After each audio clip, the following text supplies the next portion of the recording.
السلام علیکم ورحمۃ اللہ وبرکاتہ۔ بسم اللہ الرحمن الرحیم۔ دوستو، میں نے حضرت ڈاکٹر عبدالحی رحمۃ اللہ تعالی سے حضرت تھانوی رحمۃ اللہ تعالی کا یہ واقعہ سنا ہے کہ ایک مرتبہ حضرت تھانوی رحمۃ اللہ تعالی بیمار ہوئے۔ اس دوران ایک صاحب نے آپ کو پینے کے لیے دودھ لا کر دیا۔ آپ رحمت اللہ تعالی نے وہ دودھ پیا اور تھوڑا سا بچ گیا۔ وہ بچا ہوا دودھ آپ نے سرہانے کی طرف رکھ دیا۔ اتنے میں آپ کی آنکھ لگ گئی۔ جب بیدار ہوئے تو ایک صاحب جو پاس کھڑے تھے ان سے پوچھا کہ بھائی وہ تھوڑا سا دودھ بچ گیا تھا، وہ کہاں گیا؟ تو ان صاحب نے کہا کہ حضرت وہ تو پھینک دیا، ایک گھونٹ ہی تو تھا۔ حضرت تھانوی رحمت اللہ تعالی بہت ناراض ہوئے اور فرمانے لگے کہ تم نے اللہ کی اس نعمت کو پھینک دیا، تم نے بہت غلط کام کیا۔ اگر میں اس دودھ کو نہیں پی سکا تو تم خود پی لیتے یا کسی اور کو پلا دیتے، یا بلی کو پلا دیتے، یا طوطے کو پلا دیتے، اللہ کی کسی مخلوق کے کام آ جاتا، تم نے اس کو کیوں پھینکا؟ پھر ایک اصول بیان فرما دیا کہ جن چیزوں کی زیادہ مقدار سے انسان اپنی عام زندگی میں فائدہ اٹھاتا ہے، ان کی تھوڑی مقدار کی قدر اور تعظیم اس کے ذمہ واجب ہے۔ مثلا کھانے کی بڑی مقدار کو انسان کھاتا ہے، اس سے اپنی بھوک مٹاتا ہے، اپنی ضرورت پوری کرتا ہے، لیکن اگر اسی کھانے کا تھوڑا حصہ بچ جائے تو اس کا احترام اور توقیر بھی اس کے ذمہ واجب ہے، اس کو ضائع کرنا جائز نہیں۔ یہ اصل ضابطہ بھی در حقیقت اسی حدیث سے ماخوذ ہے کہ اللہ کے رزق کی ناقدری مت کرو، اس کو کسی نہ کسی مصرف میں لے آؤ۔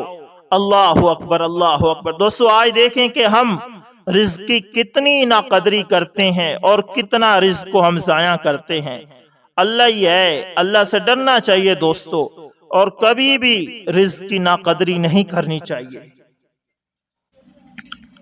دوستو، اسی طرح ایک بادشاہ لوگوں کو خنزیر کھانے پر بہت مجبور کیا کرتا تھا۔ ایک عالم نے اس کا یہ حکم ماننے سے انکار کر دیا۔ بادشاہ نے اسے پیش کرنے کا حکم دیا اور کہا کہ میں اپنے سامنے اسے خنزیر کھلاؤں گا، کھانے سے انکار کرے گا تو اسے قتل کروں گا۔ چنانچہ عالم کو بادشاہ کے دربار میں لایا گیا۔ دروازے پر موجود ایک عہدیدار نے بزرگ کے کان میں کہا، آپ کے آگے جو گوشت رکھا جائے گا وہ بکری کا ہوگا، لہذا جب بادشاہ آپ کو خنزیر کھانے کا حکم دے تو آپ بے فکر ہو کر کھا لیجئے گا۔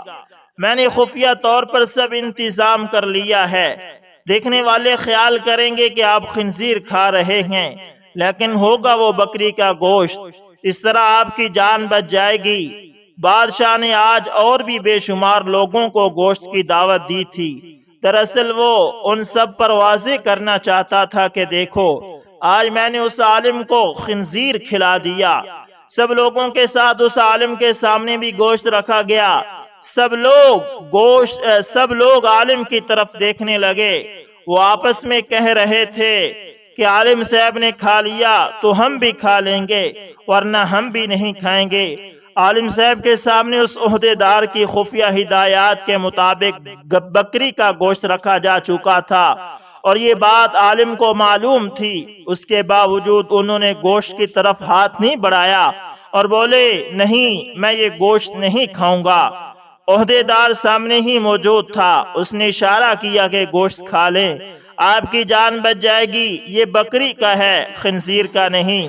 اس اشارے کے باوجود وہ ٹس سے مس نہ ہوئے۔ ان کے انکار پر بادشاہ نے اسے عہدیدار کو حکم دیا کہ اسے بہر لے جا کر قتل کر دیا جائے۔ عہدیدار عالم کو لے کر بہر آیا اور حیرت زدہ انداز میں بولا،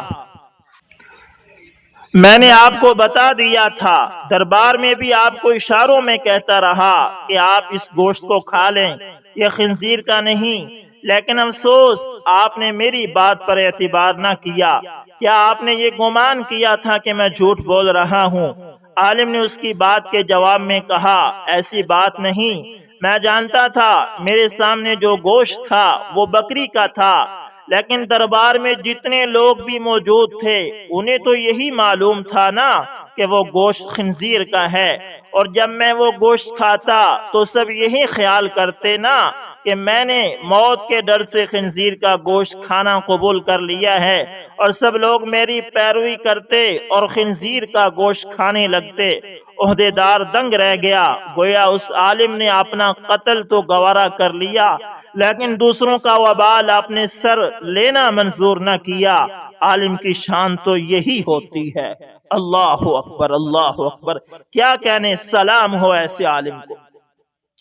دوستو اسی طرح ایک عابد نے خدا کی زیارت، دیدار اور ملاقات کے لیے 40 دن کا چلہ کیا، دن کو روزہ رکھتا اور رات کو قیام کرتا تھا۔ اعتکاف کی وجہ سے خدا کی مخلوق سے یکسر کٹا ہوا تھا اور اس کا سارا وقت آہوزاری اور راز و نیاز میں گزرتا تھا۔ 36ویں رات اس عابد نے ایک آواز سنی، شام کو تانبے کے بازار میں فلاں تانبا ساز کی دکان پر جاؤ اور اپنی مراد پالو۔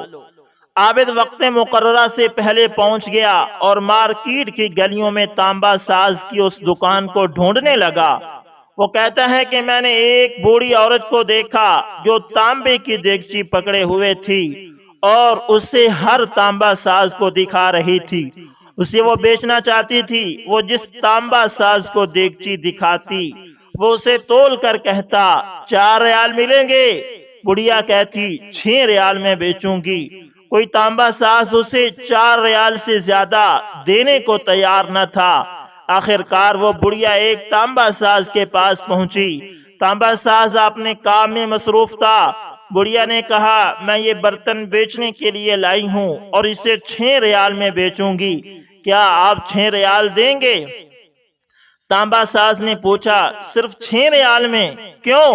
بڑھیا نے دل کی بات بتاتے ہوئے کہا کہ میرا بیٹا بیمار ہے، حکیم نے اس کے لیے نسخہ لکھا ہے جس کی قیمت 6 ریال ہے۔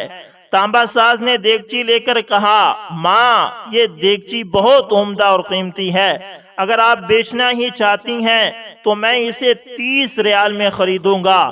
بوڑھی عورت نے کہا کیا تم میرا مذاق اڑا رہے ہو؟ کہا ہرگز نہیں، میں واقعی 30 ریال دوں گا۔ یہ کہہ کر اس نے برتن لیا اور بوڑھی عورت کے ہاتھ میں 30 ریال رکھ دیے۔ بوڑھی عورت بہت حیران ہوئی اور دعا دیتی جلدی سے اپنے گھر کی طرف چل پڑی۔ عابد کہتا ہے کہ میں یہ سارا ماجرا دیکھ رہا تھا۔ جب وہ بڑھیا چلی گئی تو میں نے تانبے کی دکان والے سے کہا چچا لگتا ہے آپ کو کاروبار نہیں آتا۔ بازار میں کم و بیش سبھی تانبے والے اس دیگچی کو تولتے تھے اور 4 ریال سے زیادہ کسی نے اس کی قیمت نہیں لگائی اور آپ نے 30 ریال میں اسے خریدا ہے۔ بوڑھے تانبا ساز نے کہا کہ میں نے برتن نہیں خریدا، میں نے اس کے بچے کا نسخہ خریدنے کے لیے اسے پیسے دیے ہیں۔ میں نے 1 ہفتہ تک اس کے بیمار بچے کی دیکھ بھال کے لیے پیسے دیے ہیں۔ میں نے اسے اس لیے یہ قیمت دی کہ گھر کا باقی سامان بیچنے کی نوبت نہ آئے۔ عابد کہتا ہے کہ میں سوچتا اور اس کو دیکھتا رہ گیا، اتنے میں غیبی آواز آئی صرف چلہ کشی سے کوئی میری زیارت کا شرف حاصل نہیں کر سکتا، بلکہ ساتھ ساتھ میری مخلوق کی خدمت بھی کرو، گرنے والوں کو تھامو اور غریب کا ہاتھ پکڑو، میں خود تمہارے پاس چل کر آؤں گا۔ حکایات سعدی سے ماخوذ۔ اللہ اکبر، اللہ اکبر، کیا کہنے اس حکایت کے۔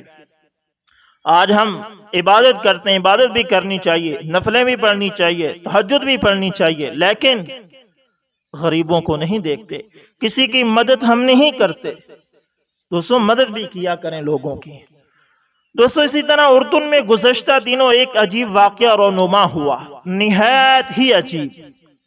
ابو انس ایک نیک تاجر تھا، اس کا چھوٹا بھائی یونیورسٹی میں پڑھتا تھا جس کے جملہ اخراجات ابو انس پورے کرتا۔ کچھ عرصہ بعد ابو انس کا نوجوانی میں ہی انتقال ہو گیا۔ لواحقین میں نوجوان بیوہ اور ایک بیٹا انس رہ گیا۔ کچھ دن بعد ابو انس کا چھوٹا بھائی بھی اس کے گھر منتقل ہوا اور یہ آسرا دیا کہ مرحوم بھائی کی تجارت سنبھالنے کے ساتھ یتیم اور بیوہ کی کفالت بھی میں کروں گا۔ کچھ وقت تو معاملہ ٹھیک چلتا رہا، بعد میں اس کی نیت میں فتور آ گیا۔ اس نے چپکے سے ساری جائیداد اپنے نام کرائی اور راتوں رات سب کچھ فروخت کر کے امریکہ بھاگ گیا۔ پیچھے یتیم اور اس کی ماں سڑک پہ آ گئے۔ اس بدبخت نے امریکہ جا کر گاڑیوں کا کاروبار سیٹ کر دیا اور ایک گوڑی لڑکی سے شادی بھی کر لی۔ اس کا بزنس چمک اٹھا اور یہ ارب پتی بن گیا۔ 15 برس بعد اسے خیال آیا کہ اب وطن واپس جانا چاہیے۔ یہ سوچ کر وہ اردن آ گیا اور پھر یہی بزنس کرنے کا ارادہ بنا۔ اس نے ام عزینہ کے علاقے میں ایک بڑی جگہ خریدی اور اس پہ شاندار بلڈنگ بھی تعمیر کر دی۔ پھر یہاں بھی گاڑیوں کا بزنس شروع کیا اور کچھ عرصے میں ہی اردن بھر میں اس کا ڈنکا بجنے لگا۔ ادھر انس اور اس کی ماں انتہائی قسم پرسی سے رات دن گزارتے رہے۔ ایک خیراتی ادارے کے تعاون سے انس نے تعلیم حاصل کی اور اب وہ شادی کر کے نوکری بھی کرنے لگ چکا تھا۔ غربت کے باوجود وہ اپنی ماں کا بہت خیال رکھتا، مگر بدبخت چچا کو کبھی اس کا خیال ہی نہیں آیا۔ لیکن انس اور اس کی ماں کو سب معلوم تھا کہ وہ حرام خور واپس آ چکا ہے۔ ایک دن ماں نے بیٹے سے کہا کہ ہمت کرو، جاؤ اپنے چچا کے پاس اور اس سے اپنے باپ کے مال کا کچھ حصہ مانگو۔ ماں کے کہنے پہ انس چاچا کے شو روم میں پہنچ گیا، مگر چاچا نے کٹور دلی کا مظاہرہ کر کے اسے بھگا دیا اور کہا کہ آئندہ ادھر کا رخ بھی کیا تو گرفتار کرا دوں گا۔ وہ بوجھل قدموں کے ساتھ ماں کے پاس واپس آیا اور ماجرا سارا سنایا۔ بیوہ سوائے بد دعا کے کیا کر سکتی تھی؟ اس حرام خور بزنس مین نے اب اردن میں رہنے کا فیصلہ کیا تھا۔ وہ ایک جنت نما محل تعمیر کر چکا تھا اور اب اس نے بیوی بچوں کو اپنے پاس اردن بلا لیا۔ ادھر وہ لوگ امریکہ سے روانہ ہوئے اور ادھر یہ بدبخت انہیں لینے کے لیے اپنی نئی ماڈل کی پرتعیش گاڑی لے کر ایئرپورٹ روانہ ہوا۔ جب وہ ایئرپورٹ سے باہر نکلے تو یہ سب اس نئی گاڑی میں سوار ہو کر اپنے محل کی طرف چل پڑے۔ یہ سارا منظر دیکھ کر فرشتہ اجل ہنس رہا تھا۔ جیسے ہی ان کی گاڑی مین سڑک پہ پہنچی تو ایک تیز رفتار ٹرالے نے اسے رون ڈالا اور انس کا حرام خور چاچا اپنی امریکن بیوی اور دونوں بچوں کے ساتھ ٹکڑے ٹکڑے ہو گیا۔ پیچھے اس کا سوائے انس کے کوئی نہیں تھا، یہی اکلوتا وارث۔ اب اس کا محل، شو روم اور بزنس بیٹھے بٹھائے انس کی جھولی میں گر گیا۔ کیسا عجیب معاملہ ہے رب کریم کا۔ اس نے یتیم کے مال کو کئی گنا بڑھا کر اسے لوٹا دیا۔ وہ مظلوم کی دعا ضرور سنتا ہے، اگرچہ اس کے زہر ہونے میں 15 سال بھی لگ جائیں۔ دوسرا یہ کہ وہ ظالم کو ڈھیل ضرور دیتا ہے، لیکن جب پکڑتا ہے تو سامان عبرت بنا کر چھوڑتا ہے۔ تیسرا یہ کہ حرام کا انجام کبھی اچھا نہیں ہوتا۔ اس لیے میرے نبی کریم صلی اللہ علیہ وسلم نے فرمایا کہ مال حرام سے پلنے والے جسم کا زیادہ حقدار دوزخ ہے۔ اللہ پاک ہم سب کو حرام سے بچائے اور حلال ہی پہ اکتفا کی توفیق عطا فرمائے۔ اللہ اکبر، اللہ اکبر۔ دوستو بہت ہی عبرتناک یہ واقعہ تھا، بہت ہی عبرتناک۔ ہمیں دوستو حرام سے بچنا چاہیے۔ آج ایسا بہت ہو رہا ہے کہ زمینوں پر ناجائز قبضے ہو رہے، بہنوں کی زمینوں پر قبضے ہو رہے۔ اللہ معاف فرمائے۔ دوستو اسی طرح یہ اور واقعہ ہے۔ یہ واقعہ وہ حضرات ضرور پڑھیں جنہیں اعتراض ہے کہ دینی اجتماعات اور دینی جلسوں پر یا اللہ کے نام کی قربانی پر بہت کچھ خرچ کیا جاتا ہے۔ ایکر کے ایک مخلص دوست نے داعی اللہ حضرت مولانا عمر صاحب پالن پوری رحمت اللہ تعالی کا ایک عبرت آموز واقعہ سنایا جو یاد رکھنے کے قابل ہے، جس کا خلاصہ یہ ہے کہ موصوف یعنی حضرت سے بعض ماڈرن ذہن والے لوگوں نے کسی سفر کے دوران یہ کہا کہ آپ دینی حضرات جا بجا بڑے بڑے اجتماعات اور اجلاس کرتے ہیں جس میں لاکھوں لاکھ روپے خرچ ہوتے ہیں، اگر یہی روپیہ بچا لیا جائے تو 1000 کالج یا یونیورسٹی بن سکتی ہے، جس سے بہت سے مسلمانوں کا معاشی فائدہ ہوگا۔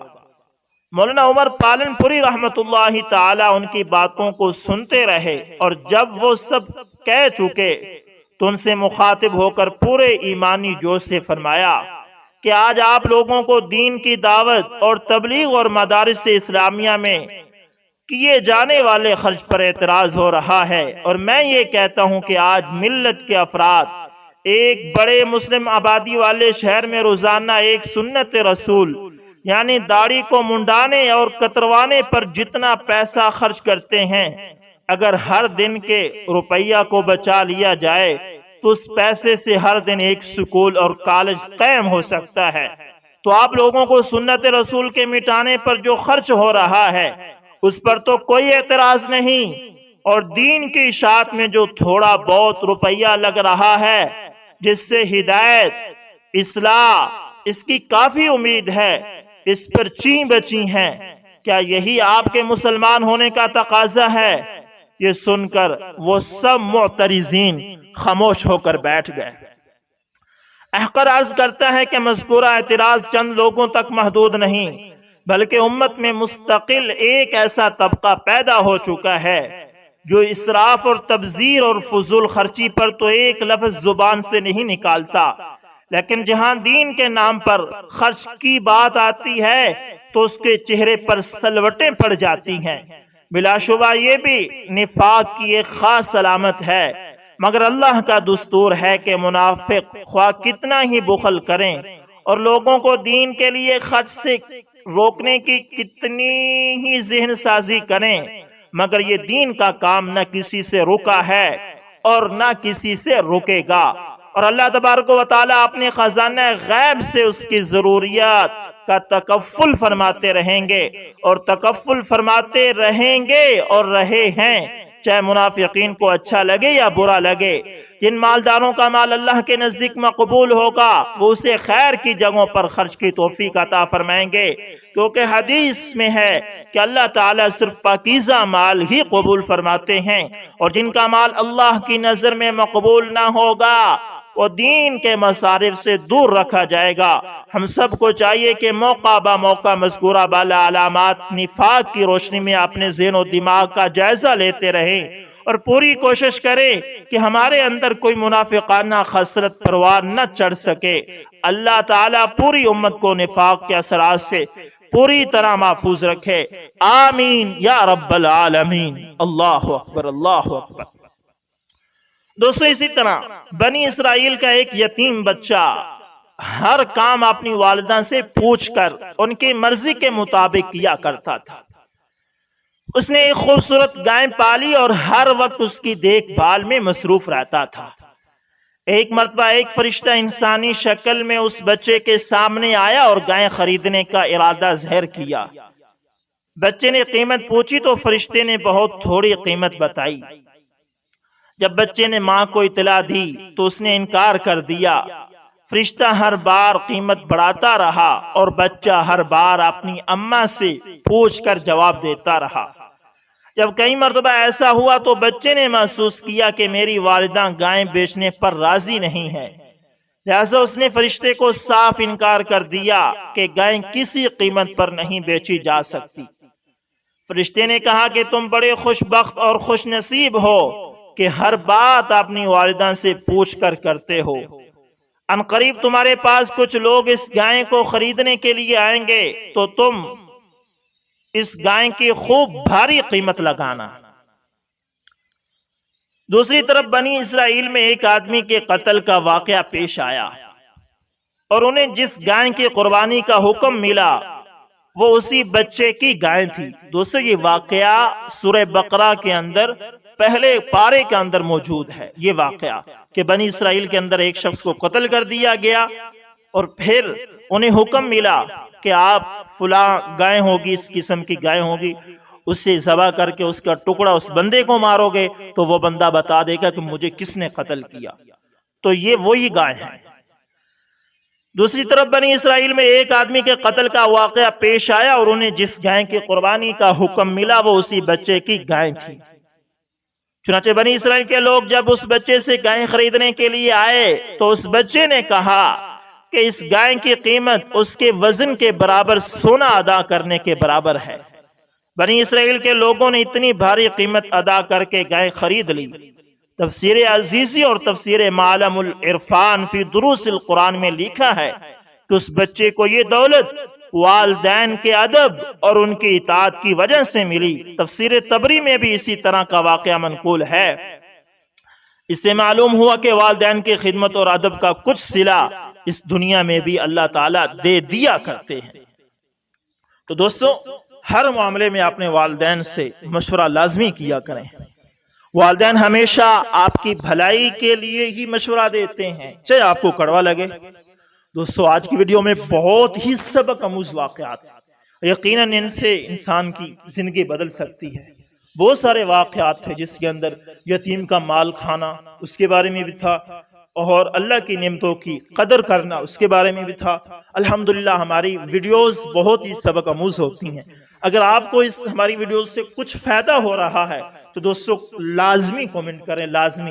اس سے ہماری حوصلہ افزائی ہوتی ہے، ہمیں پتہ چلتا ہے کہ ہمارے ویور بہت خوش ہیں اور بہت توجہ سے سن رہے ہیں۔ تو ملتے ہیں کسی نیکسٹ اچھی سی ویڈیو کے اندر، تب تک کے لیے اللہ حافظ، جزاکم اللہ خیر۔